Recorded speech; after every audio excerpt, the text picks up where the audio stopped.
Shinto is often described as the way of the kami, but behind that simple phrase lies a history of myth, ritual, and esoteric symbolism that has shaped Japan for more than a millennium. Today, we're going to walk into that world through creation stories, sacred landscapes, imperial rites, and living folklore that still pulse beneath the surface of modern Japan. Shinto, or Shinto, meaning the way of the gods, is Japan's indigenous, nature-based spirituality, emphasizing harmony between humans, nature, and the kami. The kami are not omnipotent gods, but divine spirits or energies that inhabit the world, including nature, natural phenomena, and the spirits of ancestors. It has no official founder, sacred scriptures, or strict doctrine, functioning instead as a flexible, traditional way of life, focused on purity, ritual, and reverence for spirits that inhabit natural elements rather than afterlife theology. Shinto evolved from indigenous animistic beliefs in prehistoric Japan. Its roots are traced to the Yayoi period, from around 300 BCE to 300 CE, while shrine, ritual, and kami worship became formalized around the 6th to 8th centuries CE.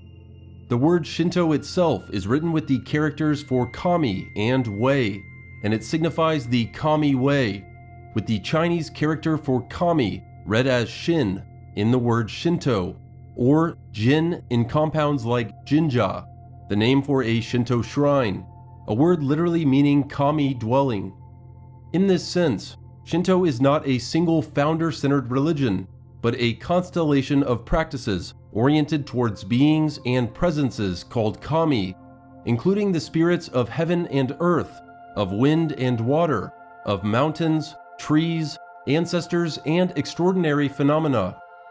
Within this web of relationships, classic myth histories like the Kojiki and Nihon Shoki narrate how the land of Japan itself was born, how kami and humans intermingle, and how the imperial line is linked to the sun goddess Amaterasu, giving politics an explicitly sacred dimension.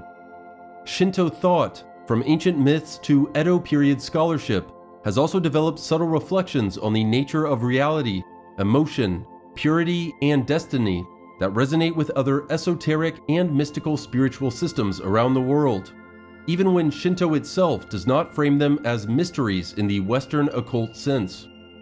In this opening chapter, we will start with origins and move to ritual, from the early chronicles to later theologians, tracing how the way of the kami was woven into Japanese life, and later interpreted in broader esoteric frameworks. To begin, we have to start where Shinto's most famous texts begin, with a formless chaos and the first stirrings of heaven and earth, in the Kojiki and Nihon Shoki. The Kojiki, often translated as records of ancient matters, dates back to 712 CE and contains myths, legends, and historical accounts of early Japan, tracing its genealogy directly from Shinto deities to the 33rd ruler Empress Soiko. The text opens with a vision of an undifferentiated primordial state, out of which the first kami emerge and the Japanese islands gradually take shape. The genealogy within the Kojiki is divided into 3 parts.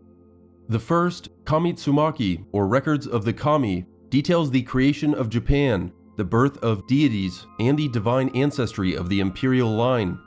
The second, Nakatsumaki, or Middle Records, covers the lineage from the first emperor, Jimmu, down to early emperors, focusing on their deeds and familial connections.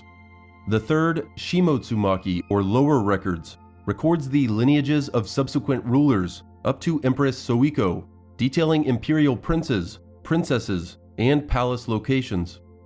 Rather than a single transcendent creator standing apart from the world, the divine presence is expressed through a proliferation of particularized forces and forms, encompassing winds, foams, gourds, and moors, each of which can be approached as a kami. The Shinto kami concept does not refer to a transcendent, wholly other principle, or to beings apart from creation, but rather to a quality of being with full participation in the unity of existence. In this respect, Shinto's cosmology converges with other animist spiritual systems, and even with some entheogenic cosmologies, in which the divine is experienced through specific plants, landscapes, or visionary beings, rather than an abstract, unreachable deity.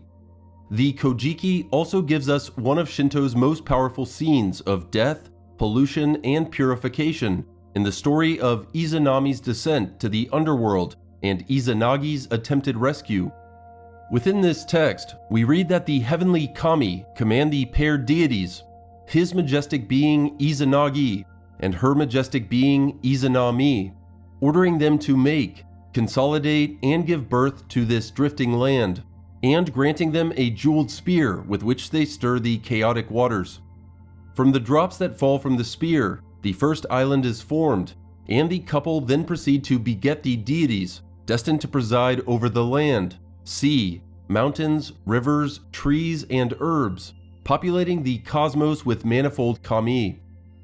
Izanagi, a name meaning he who invites, and Izanami, a name meaning she who invites, are the central Shinto creator deities tasked with shaping the Japanese archipelago and producing the pantheon of kami.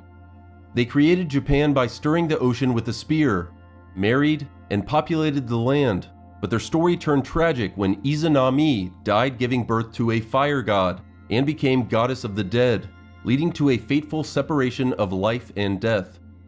After Izanami dies giving birth, Izanagi descends to Yomi, the name of the underworld, to retrieve her, breaks a vow not to look at her, similar to the myth of Orpheus and Eurydice in Greek mythology, sees her decaying body and flees, sealing the underworld and separating life from death. Izanami vows to kill 1,000 people a day. Izanagi counters by promising 1,500 people will be born daily, establishing the cycle of life. To cleanse himself from the pollution of Yomi, Izanagi performs a purifying bath in a river, an act considered the origin of Shinto ritual purification, called harai. The Izanagi and Izanami underworld narrative is a foundational Shinto myth, explaining the origin of death, impurity, and ritual purification. Here we glimpse a mythic pattern that will echo throughout Shinto: powerful emotions and liminal experiences, including grief, bloodshed, and tears, give rise to new kami and new forms of presence. But at the same time, they introduce kagura, or pollution, that must be ritually addressed. The Shinto concept of kagura and the Jain concept of karma represent similar but distinct approaches to spiritual impurity. Kagura is a temporary external state of ritual pollution, seen in death, illness, or impurity, requiring purification, focusing on harmony with the kami and the environment. Jain karma, by contrast, is a material substance that binds to the soul due to actions, requiring asceticism to destroy and achieve liberation or moksha. The Nihon Shoki, or Chronicles of Japan, compiled slightly later in 720 CE and written in classical Chinese, revisits many of these same myths, but often offers multiple variant accounts of key events, including the origins of heaven and earth and the deeds of the early kami.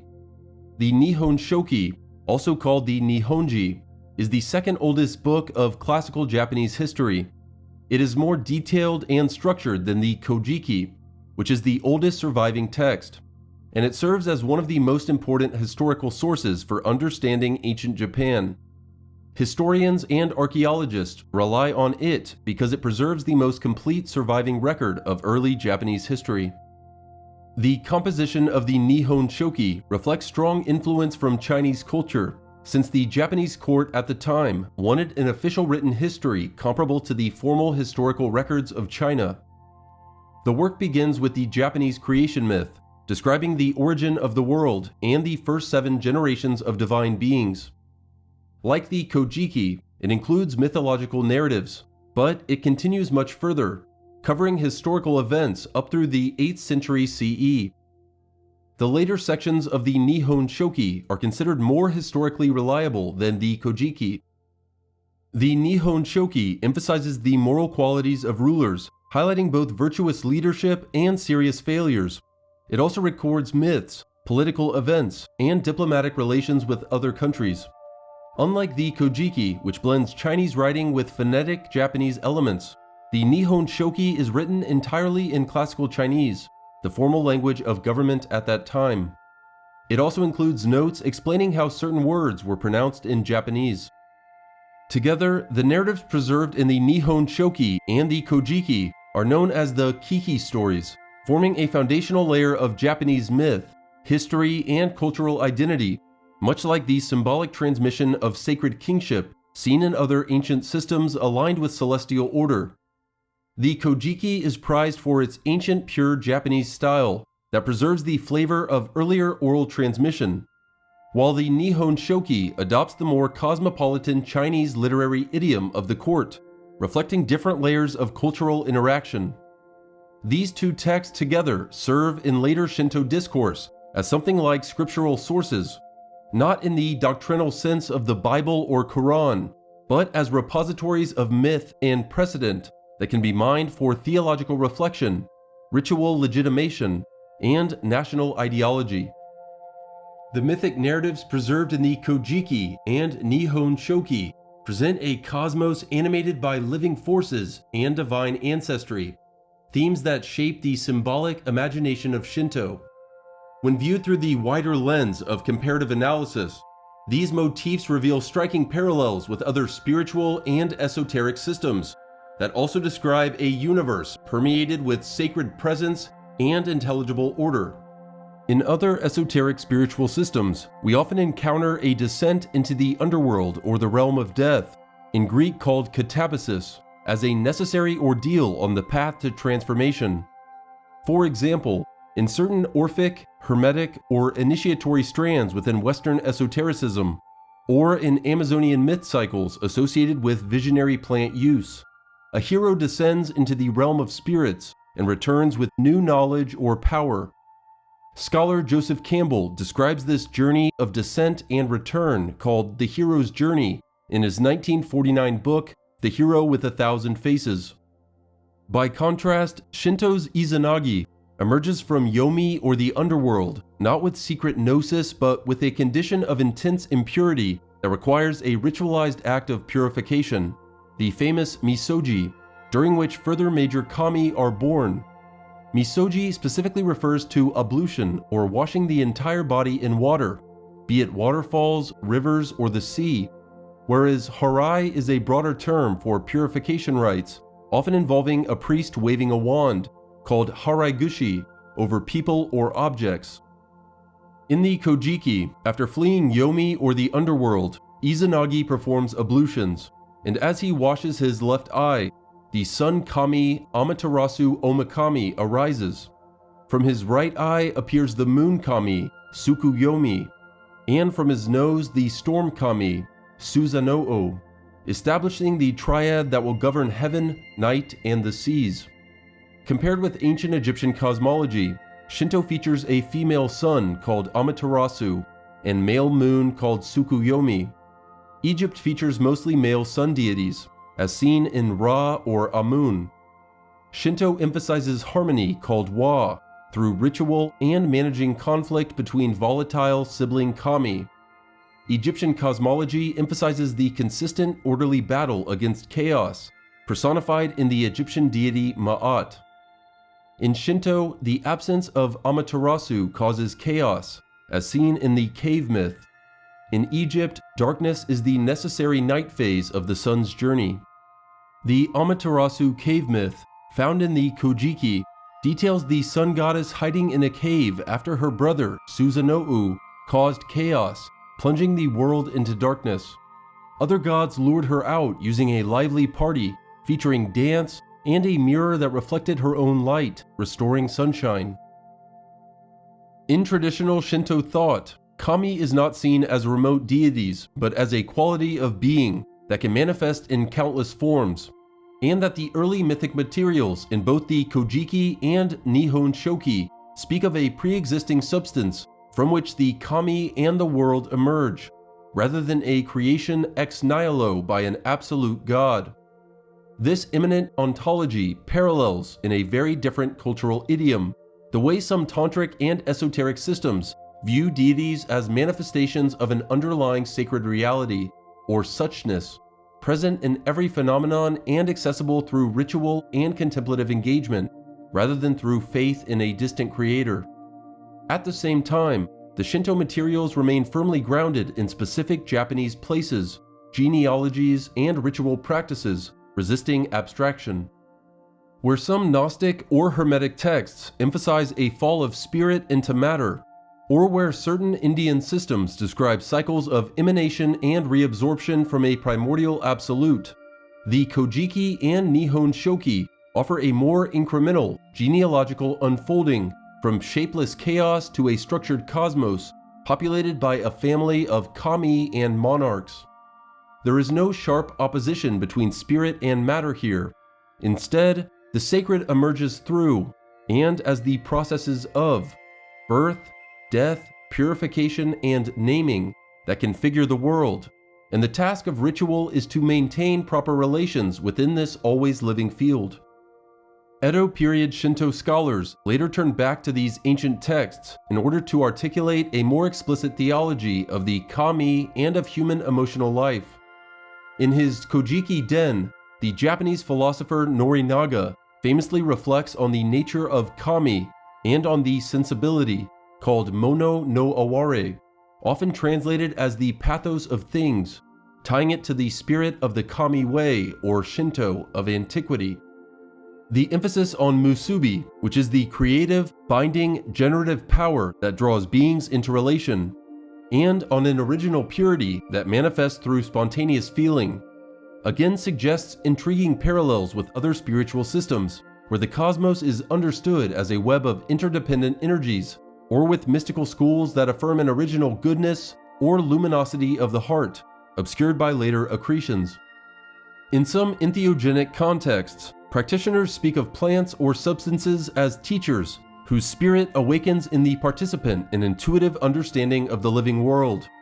The texts themselves, from Kojiki onward, emphasize the concrete, whether specific names, places, genealogies, or events. Yet, when we look at Shinto through a comparative lens, its myths of birth and purification, its sense of an immanent kami nature in things, and its valorization of direct feeling and spontaneous action, all resonate with themes that recur in mystical and initiatory systems worldwide, from Sufi poetry's celebration of longing and beauty, to indigenous ceremonial relationships with land and ancestors. Next, we need to deepen our exploration of Shinto practice itself, exploring its shrines, rituals, purity, and the everyday ways in which people move along the kami way. We have the mythic backdrop, but Shinto is not just words on a page. It is a choreography of space, movement, and offering. To really feel the kami way, we have to walk through the shrine gates, hear the clapping of hands, and see how purity and presence are cultivated in everyday life. As stated in the opening, in Shinto usage, the Chinese character for kami is read shin or jin in combinations, and although the character loads this term with some foreign connotations, the Japanese word kami still retains the meaning originally associated with native deities. These kami are approached primarily at jinja, or kami dwellings, the shrines whose architecture and layout articulate Shinto's sense of sacred space. In their simplest form, a shrine may be only a wooden structure set up in a forest or on a hillside, while larger shrines develop complex precincts with multiple buildings.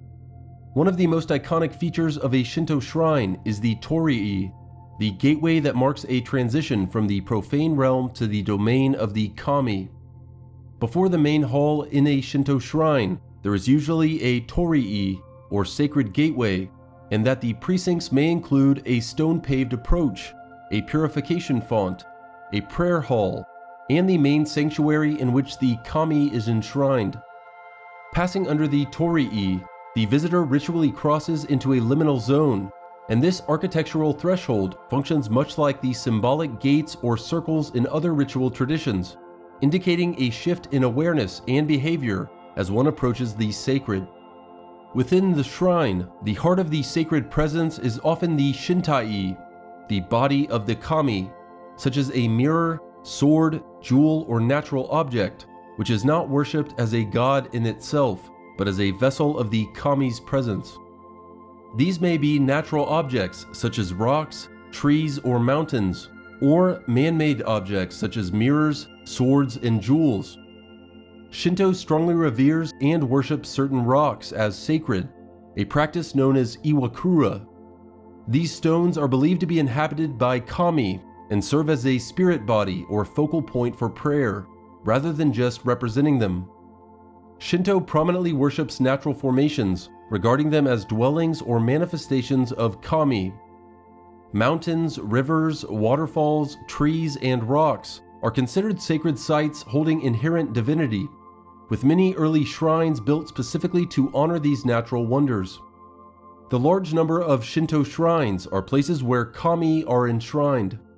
In some cases, the entire mountain behind the shrine is regarded as the shintai, making the landscape itself the focus of devotion.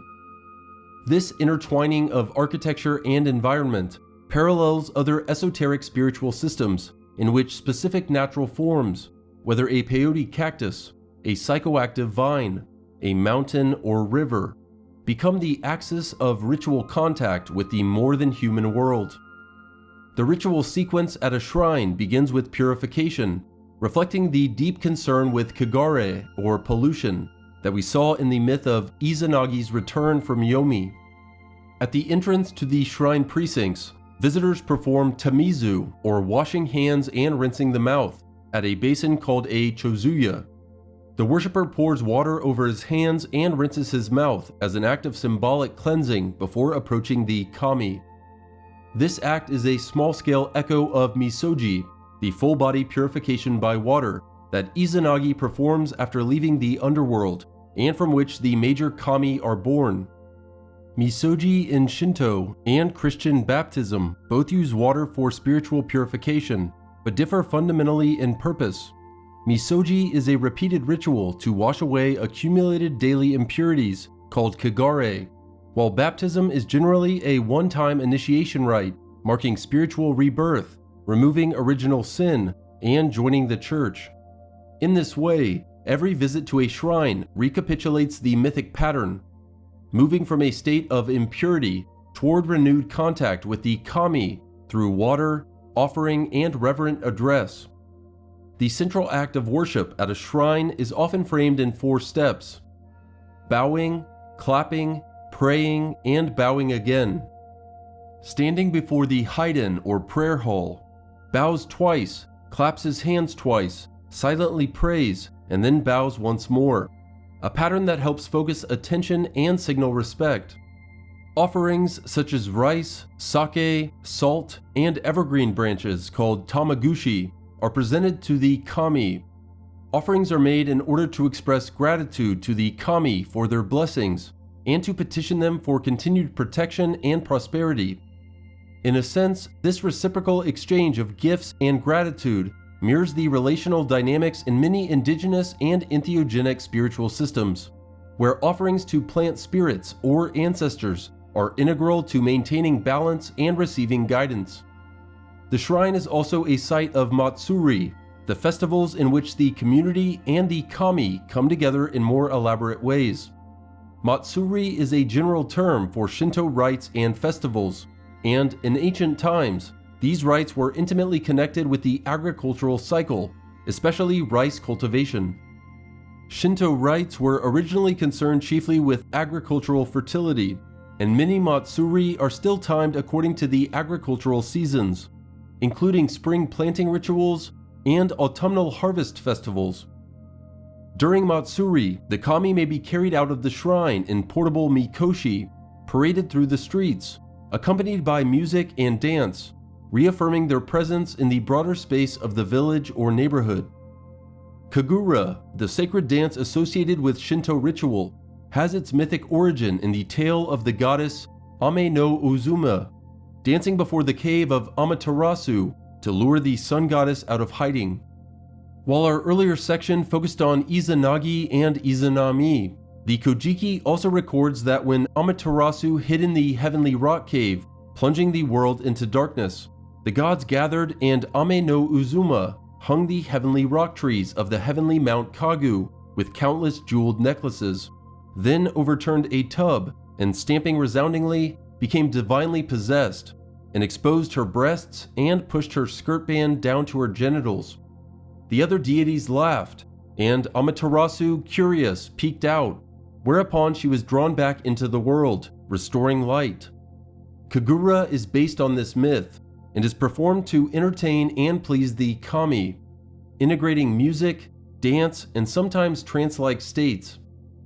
In many esoteric systems, dance, song, and rhythm serve as vehicles for altered states of consciousness and for embodying divine presence, from the whirling of Sufi dervishes to the trance dances of Afro-Atlantic religions, as well as indigenous ceremonies conducted with entheogenic plant medicines. Kagura occupies a related symbolic terrain in Shinto. Although not typically associated with visionary sacraments, it enacts a shift in awareness and a possession by kami through movement and performance, with Ame no Uzuma's wild dance as its archetypal scene. The erotic and comedic elements of the original myth underscore Shinto's willingness to embrace the full spectrum of human expression, where laughter, sexuality, and intoxication are part of the dynamic field within which kami appear, rather than as things to be excluded from the sacred. Many of the rites preserved within Shinto draw their symbolic meaning from the mythic narratives recorded in the Kojiki, where the actions of the kami establish archetypal patterns for ritual life.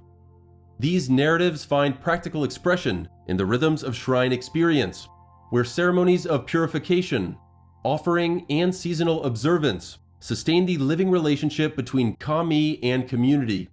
Shrine life also intersects with the human life cycle through rites of passage that mark birth, coming of age, marriage, and other transitions. Shinto ceremonies have been closely connected with the life of the Japanese people from birth to death, including rites such as Miyamairi, the first shrine visit of a newborn infant, Shichi Gosan, the festival for children aged 3, 5, and 7, and weddings conducted before a Shinto altar.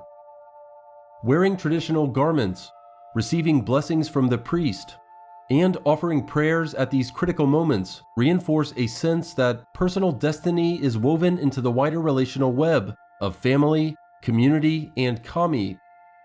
This sense of sacred companionship in life's thresholds resonates with initiatory and esoteric systems that treat major biographical changes as occasions for ritual, vision, and deeper alignment with an unseen order.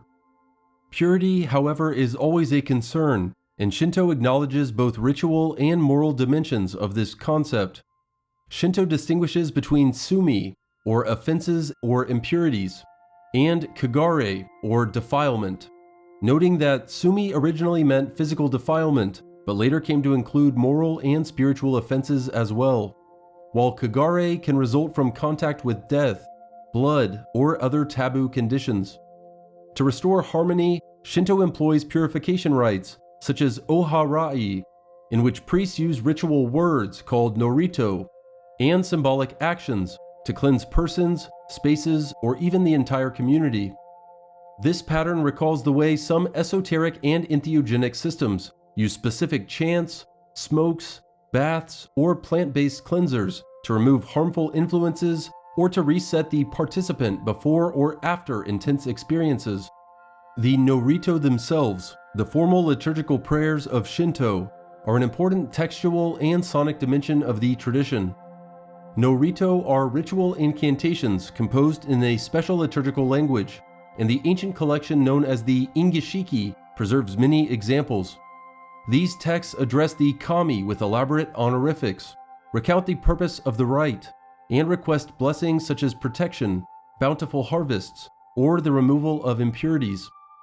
Recited in a measured, often chant-like style, norito shape consciousness through rhythm and repetition, functioning similarly to mantras in Eastern religions, dhikr or zikr in Islam, or other sacred utterances in global esoteric practice, where sound itself is understood to modulate subtle realities. At the institutional level, Shinto has historically been closely intertwined with the Japanese Imperial House, The emperor has been regarded as the chief priest of Shinto, and one of the oldest and most important rites is the daijosai, the great food offering, performed on the occasion of a new emperor's accession. In this ceremony, the emperor offers newly harvested rice to Amaterasu and other kami, then partakes of the food himself, enacting a communion between sovereign and divinity that sacralizes political authority. The Kojiki and Nihon Shoki both narrate the descent from heaven to earth of Amaterasu's grandson, Ninigi, and the divine ancestry of the Imperial line, providing the mythic basis for this ritual role. In comparative perspective, the sacral kingship embodied in the Japanese emperor's Shinto role parallels other systems in which rulers are seen as mediators between heaven and earth. Whether in ancient Near Eastern, Indian, or Mesoamerican contexts, and sometimes links with esoteric doctrines of the microcosmic sovereign, whose body reflects the macrocosmic cosmos. Shinto, however, generally emphasizes the emperor's ritual function, offering to the kami on behalf of the people, rather than elaborating a metaphysical theory of kingship. Still, the way that the imperial institution is woven into shrine networks and national festivals means that Shinto's religious imagination has always had a political dimension, a point that later took on controversial forms in state Shinto, but also anchored a sense of cosmic order through seasonal rites. In everyday practice, many Japanese people engage with Shinto in a pragmatic and often syncretic way. Shinto coexists alongside Buddhism in Japan, with many people practicing both, often using Shinto for life celebrations like births and weddings, and Buddhism for funerals. Most Japanese pay visits to Shinto shrines on special occasions, such as New Year's Day, the festivals of their local shrines, and various rites of passage, even if they also participate in Buddhist or other rites. This blurring of religious boundaries recalls how, in other cultural settings, esoteric or entheogenic practices may be integrated into broader religious lives. A person might attend a church or mosque, yet also participate in indigenous ceremony, viewing them not as mutually exclusive, but as complementary ways of relating to the sacred. The depth of feeling and aesthetic refinement present in Shinto practice, whether visible in the careful arrangement of shrine spaces, the sound of norito, the seasonal matsuri, are all grounded in an openness to the pathos of being. When a worshiper stands before a centuries-old tree enshrined as a kami, watches cherry blossoms fall during a spring festival, or feels the weight of a misogi or portable Shinto shrine carried through the streets, that moment of poignant awareness is not merely sentiment, it is the creative power binding person and world. In this sense, Shinto's rituals are not only about managing pollution or securing blessings, but also about cultivating a particular mode of attention, a subtle, embodied, esoteric attunement to the living presence of kami in the textures of daily living. We've just stepped inside the living body of Shinto practice, the layout of the shrine, the offerings and festivals, the imperial rites, and the quiet prayers of everyday visitors. Now we need to follow the historical currents that reshape the kami way, through Confucianism, Buddhism, nationalism, and modernity, before we can situate Shinto within a wider esoteric landscape.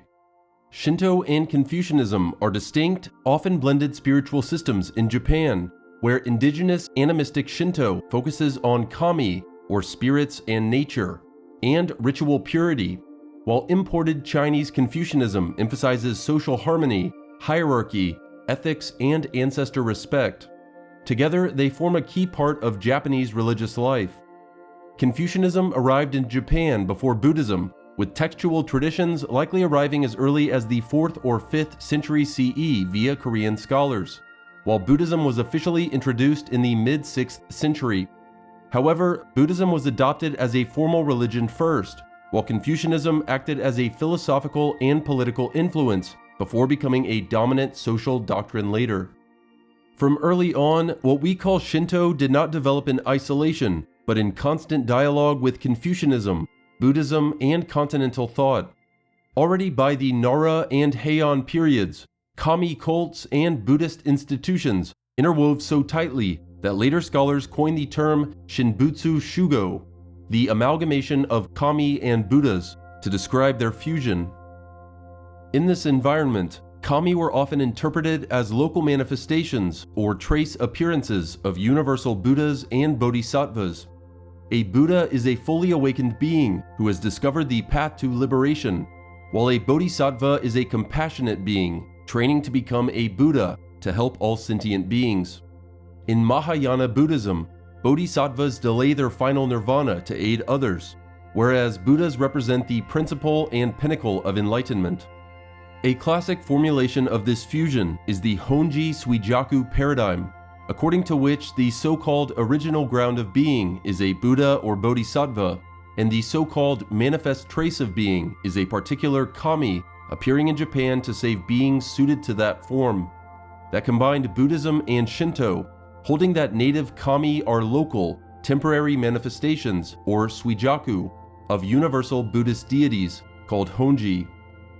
When Honji Suijaku discourse asserts that the kami Amaterasu is a compassionate appearance of Dainichi, also called the cosmic Buddha or universal light, it effectively reads Shinto through an esoteric Buddhist lens, treating the native deity as a local mask of a universal enlightened presence. This resembles how, in other syncretic environments, indigenous spirits or saints are mapped onto a more universal pantheon, as when African orishas are correlated with Catholic saints in Afro-Atlantic traditions, or when entheogenic plant spirits are seen as manifestations of a single great teacher or logos. Medieval documents from shrines, such as Hiei and Kumano, develop elaborate genealogies in which major kami are equated with specific Buddhas, weaving Shinto deities into the Mahayana Buddhist cosmology. Esoteric mandalas and ritual manuals sometimes place Japanese kami in the outer zones of the cosmic diagram, suggesting that the entire Japanese archipelago is a sacred realm in which Buddhas and kami cooperate. In these materials, Shinto shrines could function as mandalic nodes, sites where the energies of Buddhas, Bodhisattvas, and kami cross, and where esoteric rituals deploy mantra, mudra, and visualization in tandem with offerings to local deities. This convergence has striking implications for a broader esoteric comparison. On the one hand, the esoteric schools of Buddhism, called Mikyo, and specific systems within Mikyo, like Shingon, introduce into Japan a structured system of initiation, secret doctrines, and complex ritual technologies, centered on deities like Dainichi and Avalokiteshvara. On the other hand, Shinto brings an older stratum of nature-based kami veneration, agricultural rites, and purification practices. At the same time, medieval Shinto developments push back against being fully subsumed into Buddhism. Thinkers associated with Issei and with the Waterai lineage at the outer shrine called Geku articulated what modern scholarship often calls Issei Shinto, a system that reread canonical texts like Kojiki and Nihon Shoki to affirm the primacy of the kami and the special destiny of Japan. In some of these formulations, the hierarchy of Honji Suijaku is inverted. The kami become the true originals, and the Buddhas are their provisional reflections. This reversal has clear esoteric resonance. It asserts that the most immediate, this worldly forms, whether illustrated in the example of the sun, or the rice fields, the mountains, and the imperial line, are not secondary, but are themselves the ground of sacred reality. In effect, it sacralizes locality and embodiment, much as certain tantric and indigenous esoteric systems resist dualistic hierarchies by affirming the primacy of this earth and this body as the primary site of awakening. The repetitive reconstruction of Issei's main sanctuaries every 20 years, long documented in ritual records, is more than architectural maintenance. It is a ritualized death and rebirth of the shrine body, an ongoing act of musubi through which the kami's dwelling is renewed everlasting. This rhythm echoes patterns in other initiatory systems where sacred objects, sand mandalas, or ceremonial structures are periodically destroyed and remade to embody impermanence and regeneration. In Shinto, however, This cycle is not framed as a secret teaching, but as public ritual heritage, binding the imperial house, priestly lineages, and the wider populace into a long-wave cadence of renewal. Before centralized institutions arose in Japan, Shinto existed as local shrine spiritual systems, emerging from ancestor veneration and devotion to the kami, present in mountains, rivers, and forests. During and after the Edo period, scholars re-examined ancient texts and reshaped Shinto identity, developments that contributed to the formation of state Shinto in the modern era. By the Edo period, Japanese intellectual life was marked by a flourishing of scholarship that turned both outward to Neo-Confucianism and inward to native classics. The Kokugaku, or national learning movement, sought to recover what its proponents saw as the original Japanese spirit from beneath layers of Confucian and Buddhist syncretism. During this period, there appeared a term for the synthesis of Confucianism and Shinto, namely Confucian Shinto or Juka Shinto. Motoori Norinaga stands out as a central figure here. In his monumental commentary on the Kojiki, called the Kojiki Den, Norinaga painstakingly analyzes the ancient language and myths to elicit what he takes to be the authentic sensibility of the Kami age. For Norinaga, the key lies less in doctrinal propositions than in the mode of feeling that he calls mono no aware. He views mono no aware as the capacity to be deeply moved by things and to respond with unforced emotion to the beauty and sadness of the world, linking this directly to the kami and to musubi, the creative power that animates all beings.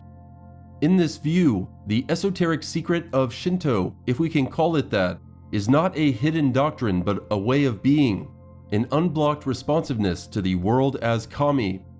Rather than ascetic withdrawal or intellectual speculation, the path consists in living from one's innate, pure feelings, uncorrupted by overlaid moralism or rationalistic abstraction. Compared to more formally esoteric systems with initiations and inner circles, Norinaga's Shinto might seem outwardly simple. Yet, phenomenologically, his emphasis on direct, transformative feeling parallels mystical currents elsewhere. Sufi poets who praise the heart's burning love as the royal road to God. Bhakti saints who treat tears and song as the highest theology. Or practitioners in entheogenic ceremonies, for whom the felt encounter with plant spirits reorients the entire self. In all these cases, sophisticated intellectual systems exist around the practice, but the experiential core is a heightened, tender responsiveness that dissolves rigid ego structures into a more fluid participation in a living cosmos.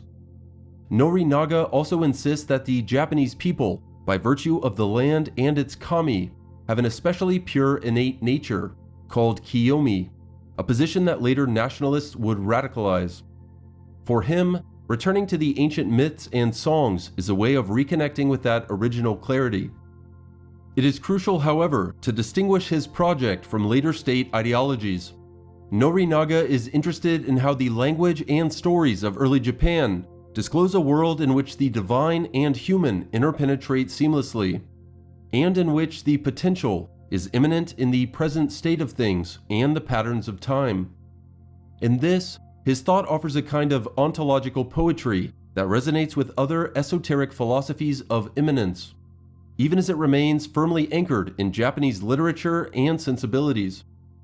During the later Edo period, scholars sought to revive the ancient spirit of Shinto by studying classical texts and distinguishing the kami spiritual systems from the long-standing influence of Buddhism.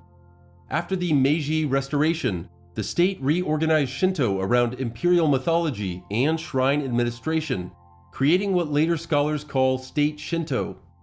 The Meiji Restoration in the late 19th century marks a dramatic turning point. The new government, seeking to build a modern nation-state, promulgated policies that forcibly separated kami worship from Buddhism. Shrines and temples that had coexisted for centuries were administratively split. Buddhist images were removed from shrines, and the old Shinbutsu Shugo synthesis was officially dismantled.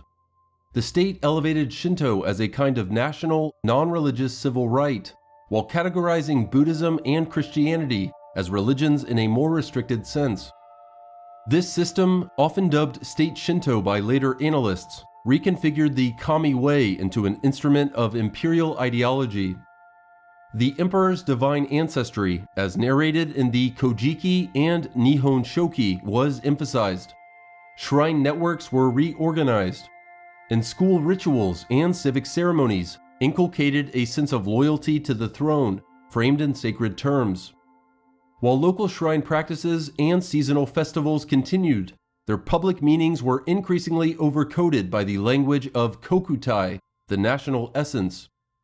From an esoteric standpoint, this is a sobering example of how mythic and ritual systems can be harnessed for political ends, turning what had been plural, local, and fluid into something more centralized, disciplinary, and nationalistic. After Japan's defeat in 1945, state Shinto was dismantled under the Allied occupation, and shrines were redefined as religious institutions rather than arms of the state. Contemporary Shinto thus operates in a landscape marked by both continuity and rupture. Ancient rites like the daijosai continue in reinterpreted forms. Local matsuri flourish, and new Shinto movements emerge alongside a broader spiritual marketplace. Modern scholars and priests have had to navigate the double legacy of Shinto as a wellspring of traditional cosmology and as a system implicated in wartime nationalism. For seekers interested in Shinto as part of a global esoteric ecology, this history is crucial. It reminds us that any engagement with kami practice must reckon with both its beauty and its historical entanglements. In the post-war period and into the present, Shinto has also caught the attention of comparative religionists, environmental thinkers, and spiritual practitioners outside Japan. Writers highlight Shinto's reverence for forests, rivers, and mountains, seeing it in a model of nature spirituality that might complement ecological concerns. Others draw parallels between Shinto shrine practice and various contemplative or ritual techniques, exploring how the simple acts of bowing, clapping, and offering can function as meditative disciplines that train attention and gratitude. Some contemporary esoteric circles experiment, sometimes controversially, with blending Shinto-inspired aesthetics or gestures into eclectic practices, though serious Shinto priests often emphasize the importance of rootedness in specific shrines, lineages, and communities. In this global context, it becomes possible to view Shinto as one node in a larger network of earth-honoring, relational, and often subtly esoteric practices. Its focus on purity and pollution, on ritualized movement through liminal gates, on the creative power of musubi, and the poignancy of mono no aware, places it alongside indigenous, tantric, and mystical currents that likewise treat the world as alive with presence. And yet, Shinto's vocabulary, including the concepts of kami, jinja, matsuri, and misogi, remain distinctly its own, a reminder that genuine comparative work must respect difference even as it explores resonance. We've watched Shinto move through centuries of syncretism, national learning, state power, and post-war reimagining, all while retaining a core sense of a world alive with kami. In our final section, we'll lean more fully into the comparative and esoteric lens, asking how Shinto's vision of an immanent, emotionally resonant cosmos can speak to other mystical paths. At first glance, Shinto can appear strikingly this-worldly rather than otherworldly. There is no single revered scripture, no formal doctrine of salvation, no universal prophet or founder. Instead, there are shrines and groves, rites of purification and offerings, community festivals, and quiet visits on New Year's Day. Yet, if we listen closely, a set of esoteric sensibilities runs through this fabric like a subtle thread. The notion of kami as an immanent quality of being rather than a distant, wholly other god implies a cosmos suffused with presence. The power of musubi, the creative binding force that brings beings into relation, suggests that every encounter and every emotional stirring can be a point of contact with the sacred. Norinaga's mono no aware, the refined capacity to be moved by the pathos of things, functionally operates as an initiation into a more transparent mode of seeing. The world reveals its luminosity to the heart that is unarmored and attentive. If we take these elements together, an esoteric Shinto picture emerges, even if the system itself rarely uses that label. The shrine precinct becomes not merely a cultural site, but a microcosm where the invisible order of the cosmos is enacted. Passing through the torii is a ritual crossing of thresholds. The purification at the chozuya is a small but meaningful alchemical act, washing away the coarse residues of daily life to restore a more subtle clarity. The rhythmic sequence of bows and claps, the offering of rice and sake, and the recitation of norito are embodied techniques that tune the practitioner's perception. To someone versed in initiatory languages, these can be read as a kind of outer tantra, an ordered choreography designed to bring ordinary consciousness into alignment with a field of living relational presence. Unlike some indigenous and esoteric systems, Shinto does not revolve around formally sanctioned entheogenic sacraments. There is no central psychoactive plant or brew analogous to peyote, ayahuasca, or the mushrooms of Mesoamerica. However, when we consider the phenomenology rather than the pharmacology, parallels emerge. In many entheogenic spiritual systems, participants speak of encountering plant spirits or guardian beings in visionary space, forming long-term relationships through repeated ceremonies. The world is experienced as densely populated with intelligences, whether rivers, plants, forests, or even the sun, moon, and stars, whose presence must be respected through offerings and correct conduct.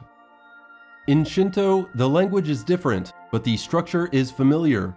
Kami are the presences inhabiting or expressing themselves through mountains, trees, waterfalls, rice fields, flames, and ancestral lines. To live well is to be in right relationship with these presences, acknowledging their agency and responding with gratitude. Furthermore, the entheogenic path often emphasizes preparation and purification. Fasting, dietary restrictions, sexual abstinence, bathing, and ritual cleanses precede the ceremony. These practices are not mere superstitions. They refine the body and psyche so that the visionary encounter can unfold with coherence and safety. Shinto's emphasis on purity and its acute sensitivity to kagura, especially surrounding death, blood, or other liminal states, operate in a similar register. Misogi and oharai can be read as technologies for maintaining the subtle hygiene of a world co-inhabited by kami and humans. While the means differ, water instead of plant alkaloids, norito instead of specific songs like ikaros or apostolic chants, the intention of aligning oneself with a more delicate, vibrant field of reality resonates powerfully across these practices. When we look beyond the entheogenic sphere to broader esoteric frameworks, Shinto's immanentism invites comparison with several currents. In tantric systems, especially in their non-dual forms, the divine is not elsewhere, but in and as the dynamic play of phenomena. Every sound, sensation, and thought can be a mudra of the absolute if engaged correctly. Deities are not simply external gods, but personifications of underlying energies or aspects of awakened awareness. While Shinto does not articulate a metaphysics of emptiness or non-duality in Buddhist terms, the idea that kami are a quality of being present within the fabric of the world, and that musubi is continually generating new configurations of life, aligns with a lived sense of sacred immanence. The difference is that Shinto typically deliberately avoids explicit ontological speculation, preferring mythic narratives and ritual practice to philosophical literature. In the Western esoteric family, Hermetic and alchemical systems often speak in terms of correspondence, the famous maxim, as above, so below, and of the cosmos as a living book to be read by those with the right eyes. The Shinto world, saturated with kami, functions as such a book. The seasonal blooming of cherry blossoms, the swirl of mist around a shrine's forest, and the sudden stillness of air in the presence of an ancient tree All of these can be experienced as signs or epiphanies. Norinaga's insistence on mono no aware as the true spirit of the kami way suggests that reading these signs is not a matter of decoding abstract symbols, but of allowing one's heart to be struck by the world's self-disclosure. From this angle, the aesthetic refinement of Japanese culture, as shown in poetry, tea ceremonies, and garden designs, can be seen as a network of esoteric disciplines trained on heightening sensitivity to these epiphanies. They do not rely on secrecy in the narrow sense. Rather, they cultivate a secret that is in plain sight, but only fully accessible to those whose perception has been patiently refined. We began this journey with the Kojiki's swirling chaos and the jeweled spear of Izanagi and Izanami, moved through the underworld and the birth of Amaterasu, and watched the kami world unfold into shrines, festivals, and the subtle aesthetics of mono no aware. We followed Shinto's intertwining with Buddhism, its enmeshment with imperial power, its role in state Shinto, and its re-emergence in a post-war world grappling with memory and renewal. Along the way, we discovered that beneath Shinto's seemingly simple rituals lies an intricate sensitivity to presence, purity, and the creative binding force of musubi, a sensitivity that resonates with the core intuitions of many esoteric and entheogenic paths. In our next video, we move from Shinto, the reverent observance of kami as living presences within nature, into Sufism, the mystical dimension of Islam, that seeks direct knowledge of the divine through inner transformation and disciplined remembrance. Where Shinto speaks of musubi, binding beings together, Sufism speaks of the all-pervading mercy and love of the divine that sustains creation. Where Shinto enacts purification through water, salt, and ritual word, Sufism enacts purification through repentance, ethical refinement, and the repeated invocation of the name. In both, there is an awareness that the human being stands in the midst of a living cosmos, and that the quality of our attention, whether distracted and dull, or clear and tender, determines how much of that livingness we actually perceive. Join us next time as we move from the forests and shrines of Shinto's kami way to the gatherings and heart songs of mystical Islam called Sufism, tracing how two very different spiritual systems both invite us into a world alive with sacred presence. Where will this journey take us after Sufism? Like and subscribe to find out. Thank you for watching. Find more at joinseek.org.